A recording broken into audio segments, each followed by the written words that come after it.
my fellow smug ones, well, it seems like the BBC, or actually more accurately TV licensing, have had enough and possibly want to make us poop our pants. Let's begin.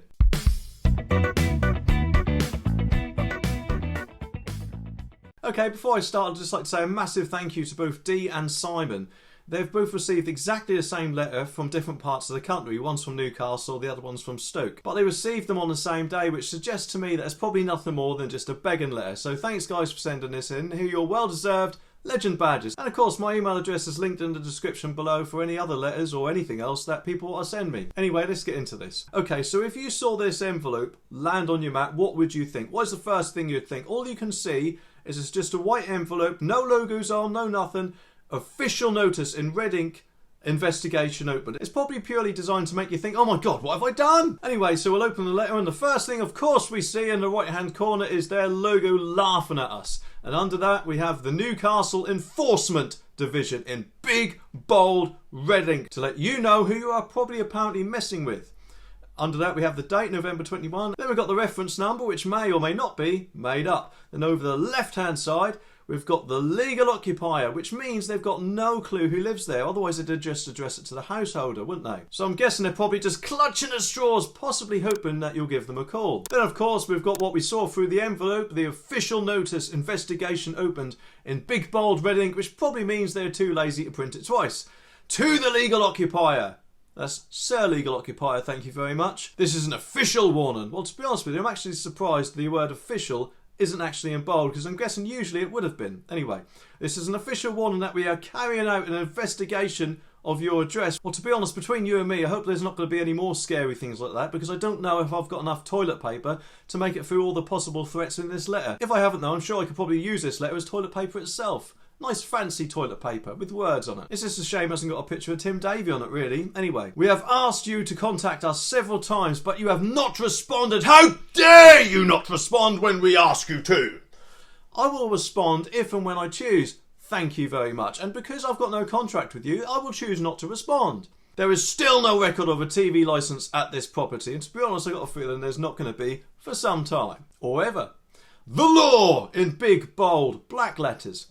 Sounds like Judge Dredd, doesn't it? I am the law! It is a criminal offence to watch live TV programmes on any channel, or to download or watch BBC programmes on BBC iPlayer unless you have a TV licence. And it doesn't matter what equipment you use, whether it's a TV set, a desktop computer, laptop, tablet, mobile phone, games console, digital box, DVD/VHS recorder, whoever uses them nowadays, or a partridge in a pear tree, I'm guessing, as it's nearly Christmas. Although obviously, if you're not doing any of them, then you don't actually need a TV licence, do you? How you can stop this investigation in big, bold, black letters again. Buy a TV licence at, and it gives the web address in bold, or by calling their phone number, and you can choose this payment method which suits you best. Well, how kind of you to actually let us choose something. Although, to be honest with you, the only time I'd call that number or actually visit their website is to tell them that I don't actually need a TV licence. Because in this day and age of all the streaming services of Amazon Prime, Netflix, Now TV, the need to actually watch live TV is becoming less and less with each streaming service that gets added, isn't it? Anyway, if you're recently moved, please move your old TV licence to your new address at, and it gives the web address again, or by calling the same phone number with your TV licence number to hand. Well, why do we need that when you've got a reference number at the top? I mean, surely that means something, doesn't it? Let us know that you don't use TV receiving equipment at this address. Now, hang on a minute. That is very sneaky, isn't it? And possibly to make you think, oh, hang on. TV receiving equipment, that is a TV. And I do use that, but I don't watch live TV on that. I use that for Netflix. How sneaky is that? That is really bad, in my opinion, because you are allowed to use TV receiving equipment. You're just not allowed to plug an aerial into it or watch live TV on it. You're still allowed to use the equipment though, aren't you? How bad of them is that? Then, of course, it gives the web address, or by calling this number. And, of course, we may confirm this by popping round for a quick cup of tea. Well, you can if you like, but I ain't going to be there.